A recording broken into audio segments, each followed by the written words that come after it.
Hello everybody, and welcome to my first video. I would like to show you what I've been working on here at Hexcube Studio. My name is Torin, that's what I go by on Discord. And yeah, so Eternal Tabletop. This is kind of what we've been working on for a little while now. And this is a very, very early build, very early pre-alpha. There is a lot of things that are still not in it, but I would just like to show you guys that this is a real thing, that we're working on it, and kind of demonstrate the direction we are heading into. So you've probably seen a lot of the kind of screenshots I've been posting and stuff like that. Those are from, a lot of them are from prototypes. So many of them don't have user interfaces, or they are only there basically for one feature and one feature only. And now for the last couple of months it's been my job to combine it all into a singular product. Something, you know, to make something to show you guys. So at the moment, as you can see, it's running in the background here. What I would like to show you today is what we call assets and how we sort of deal with that, and that has been the kind of the major thing we've been working on. So what is assets? Assets is basically anything that would be in the game, textures, terrains, miniatures, dice, props, anything like that. Music, you know, weather effects, basically anything is designated as a prop, and then they're split up by type. So I can give you an example here. Let's create a model. We go to create a new model. It loads up with a lovely model of a mushroom. For no you know, good reason, it's just there. But we can easily change that. Let's go to this folder I prepared. And where did it go? There we go. For example, this chair, right? So it's an FBX file, a very typical 3D model file. You can load it in, and a lot of times when models are created in Blender, they are 90 degrees rotated to what they should be in Unity. So we have a handy way of just typing in 90 degrees, minus 90 degrees into the X here, and we can rotate it on other axes as well as needed. So for example, in the future, this editor will actually have a miniature of a human for scale purposes, so that it would be easier to adjust scale, position, and stuff like that. But let's just say we wanted this chair to be twice the size that it currently is. There we go. This is just nice and easier to see. So this editor allows you to basically set up this model for use in your games. Now, this doesn't mean you have to go through this, you know, every single time or anything like that, or that, you know, perhaps you don't want to go through that at all. We will supply some models with our product, as well as there will be a pretty easy way to mod the game. Basically, somebody with the, you know, the time on their hands and the know-how will create the models, put them in the game, and then export them as a mod that can be easily imported by other players, by other users. So, for example, this chair, right? So, what can we do with it? Well, pretty much anything, right? We can change the color, make it nice and red or green or whatever, make it black. That's pretty standard stuff for that. We can turn it transparent, turn on transparency, and even make it so some things look better two-sided, some do not. That depends on the model, depends on the situation. But for example, there is a transparent red chair. So that's kind of that. Another thing we can do is actually set up textures, but I will actually close this chair off and actually show you on the mushroom. Of course, mushroom needs to be not rotated 90 degrees because it's made properly. There we go. Let's reduce the saturation there. Okay. So what can we do? We can import actual textures. So, for example, if you made a model in Blender, you might have textures to go with it. This model of a mushroom has some textures. Let's go with the diffuse map. That's the color map. There you go. It's loaded in. And by the way, this is just kind of the quote-unquote tabletop surface to basically give you a bit of an idea of where the bottom is and how the prop sits on the ground on the map. So there we go. We imported the texture.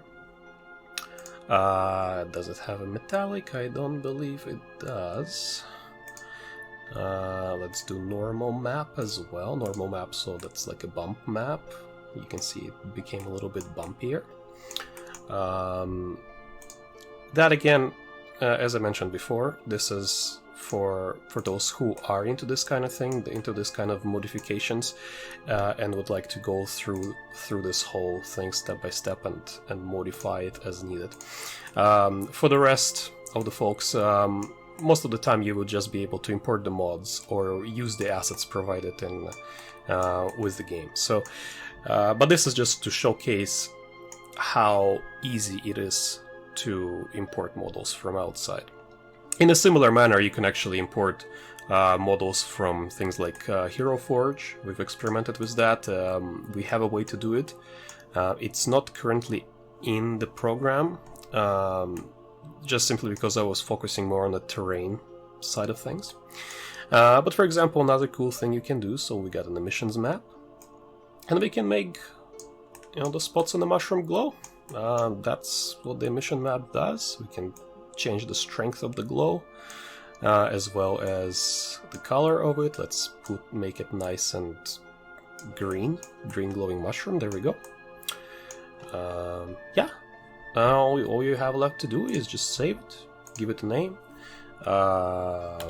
mushroom, and a description, a glowing mushroom. Right, and then we take a picture of it, enter to take a photo. There we go. Save it, and there it is, our glowing mushroom.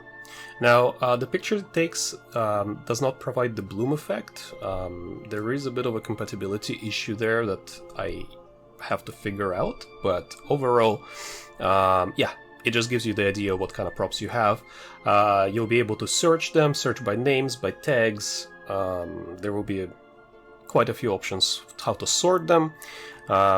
We've been discussing a possibility of making collections of props. So for example, they would be, maybe you can make a collection of props that are specific for fantasy, or like sci-fi props, or perhaps make a collection for specific to some kind of a biome like desert. But yes, so that's this kind of stuff. Another cool thing you can do is so terrains. Terrains are actually what we're quite excited about. So we're just gonna click new, gonna load in. We got nice, lovely ocean right away.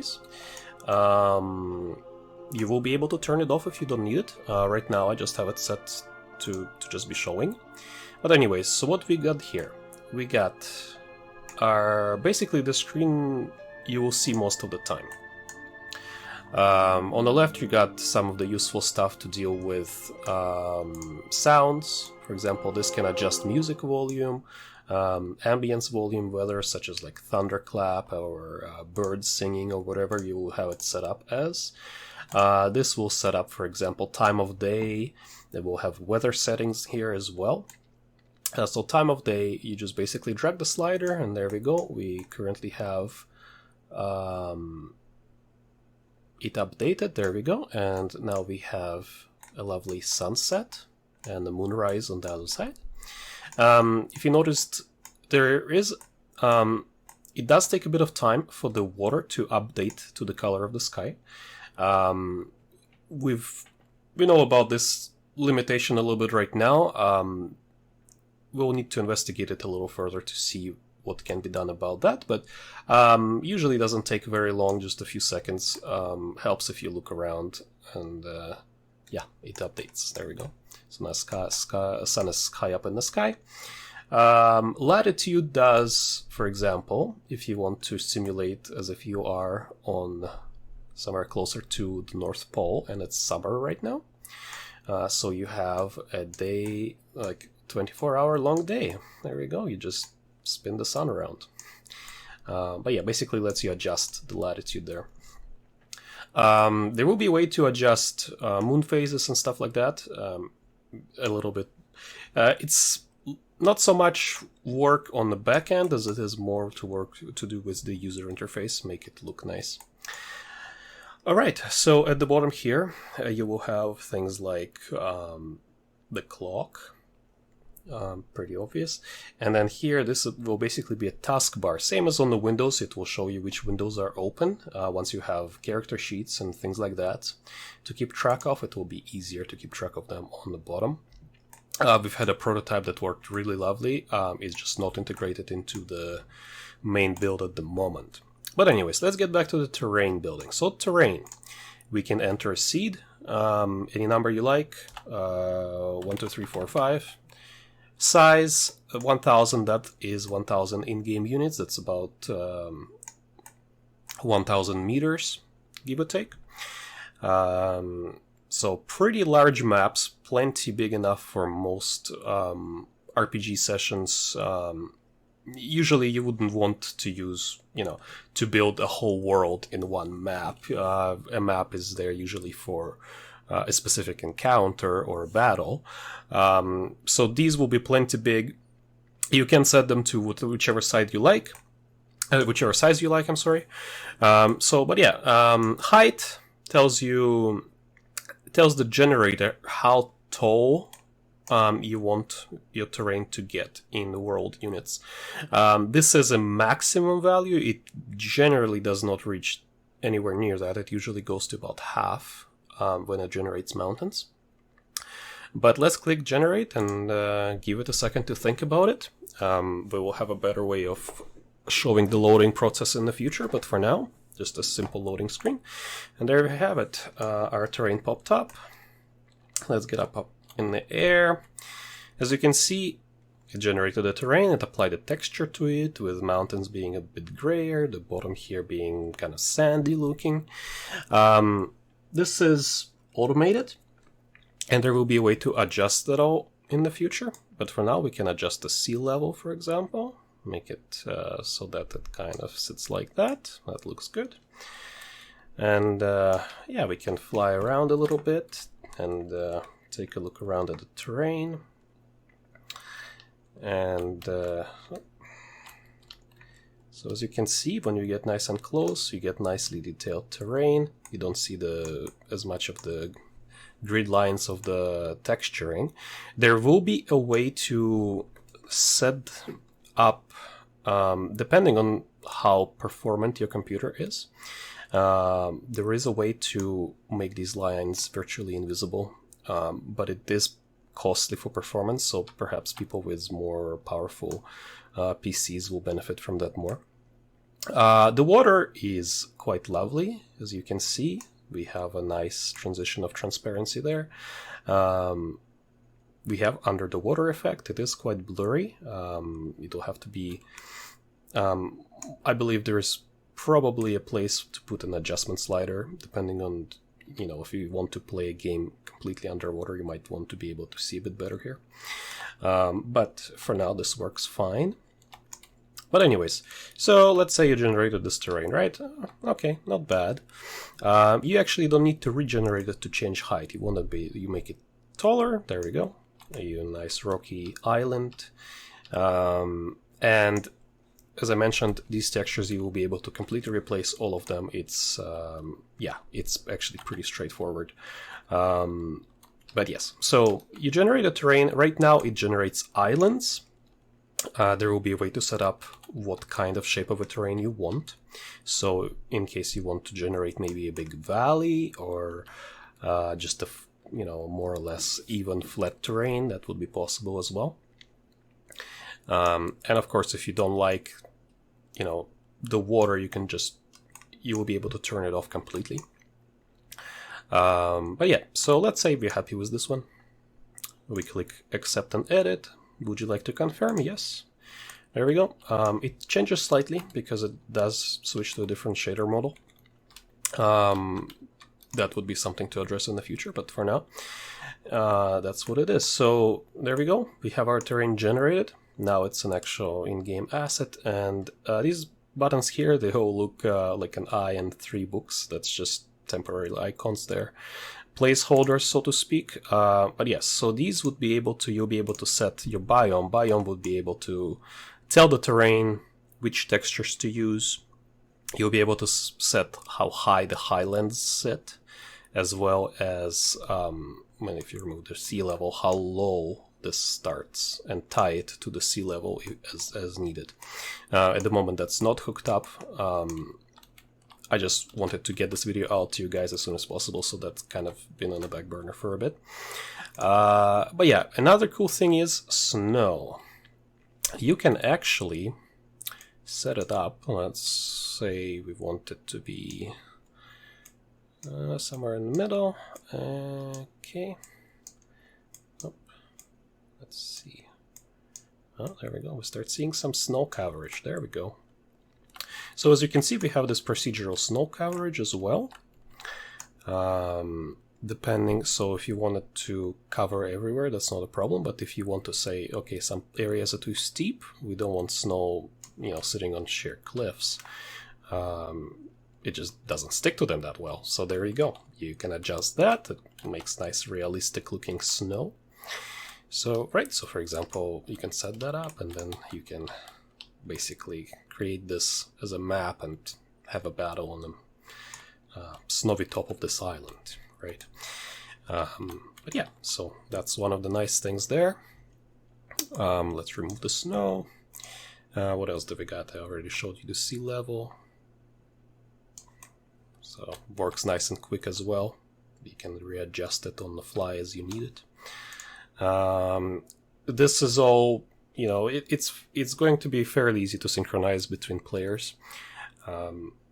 Originally, when you load the map, it will take a bit of time to synchronize the textures and such, but once you're in the game, it should be pretty straightforward. But yeah, so that is terrains currently. Of course, there is vegetation. You've probably seen it on a few of our screenshots. Again, this is something I left out of this build just to make it, to reduce the complexity and make it work for this video. It will take a bit of time to put all the features we have together. Let's just take a look at what this looks like in the sunset. I really like the way things look when the sun is low in the sky. You start getting nice shadows and nice highlights on the terrain. Let's actually reduce that sea level a little bit. See more of the terrain there. There we go. And nighttime. I mean, you get the moon up in the sky. Terrain gets illuminated with a moonlight glow that's a little bit more blue in hue. As well, of course, casts shadows, just like the sun. Yeah, so that's something nice. Let's exit out of here. I'm not sure if I showed you on the mushroom, actually, reminded me about the night. There you go. Right, we have it set to nighttime. And there we go. The mushroom glows at night. All right. One more thing to show you would be how the biomes are set up. Currently, you can't really select the biome in a terrain editor. Oh, by the way, that's the terrain just hanging there. That will be fixed. That's one of those bugs that sneaks into a build when you do a build at 11 o'clock at night.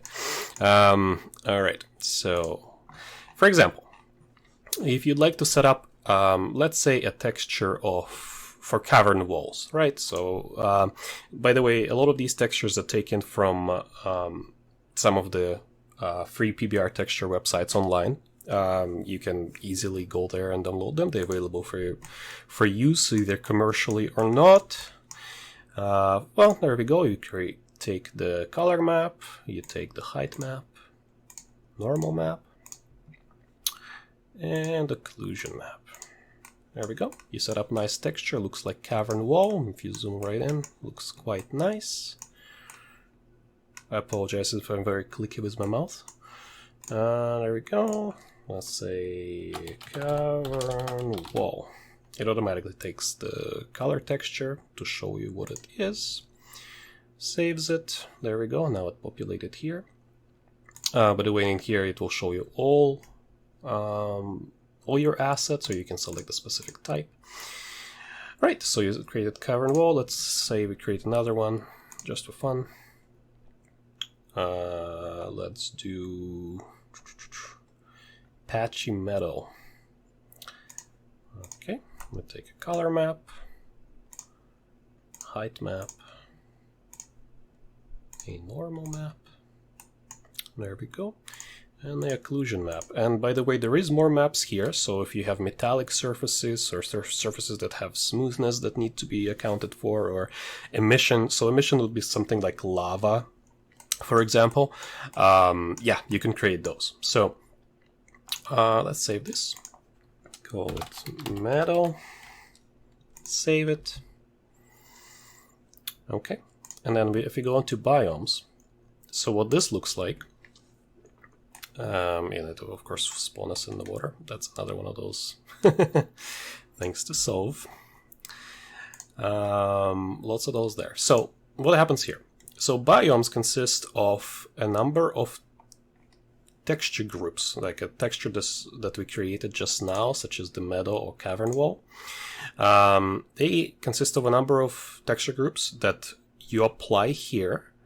And then when you create terrain and apply the biome to it, it will automatically use them in the right places. So for example, texture number 1, main soil and grass. You pick up our meadow, say this will be our main soil and grass texture. Secondary soil and grass, let's say you want to have a different type of grass or some flowers growing randomly in places. This would be that. Cliffside, this would be perfect for cavern wall. Cliff protrusions, that would be usually, either brighter parts of cliffs or something like that. Erosions, landslides, pretty self-explanatory. It's, down the mountains where the water tends to run more. Highlands and plateaus, that's the higher up elevations. Lowlands. And geostrata. Geostrata is the you get the horizontal lines on the cliff sides that represent sort of the different geological formations. So you can set that as well. You save that, and then you can apply it to the terrain. But yeah, so that's one of those things I wanted to show you. And there is a lot more features that are not in this build. You've probably seen some pictures with miniatures, with dice. They've all been already proven to work on their own. We've had prototypes of basically every feature separately. It's now a matter of putting it all together and making it work over the network. So over online with your friends. Another thing about the terrain is, when you generate it, you're not really stuck with whatever the generator made. You can actually, I've tested out a few of the brush tools, quote unquote, to where you can raise the terrain using a brush, lower it, change textures a little bit. As a matter of fact, the biome gives you, I believe, 7 textures that you choose. So the cliff, meadows, erosion, that kind of stuff. You can add additional 8 on top of that for things like paths, roads, so you can make a cobblestone path, paint it onto the terrain. Of course, vegetation. There is a lovely generator that we use for vegetation. But it has to be still hooked up into the main build here. Yeah, as far as character sheets, I know that a lot of people ask about what rule sets will be supported, or character sheets, or anything like that. Basically, the idea is that the user interface is very much customizable, and yeah, basically, character sheets will come. We definitely want them in our game, and yeah, it's again, it's the matter of putting it all together, right? So last couple of weeks have been kind of crazy for me, because as soon as I started to make this build, it a lot of the features that were separate, when you put them together, sometimes there are compatibility issues that you need to solve, and they may be fairly easy, or sometimes they may take a full day to solve one thing.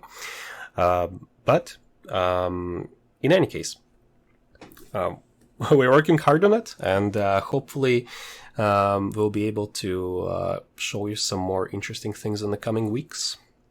Show you where we headed, and yeah. Thank you guys for watching, and I hope you enjoyed, and hope you stick around to see where this project goes. Thank you.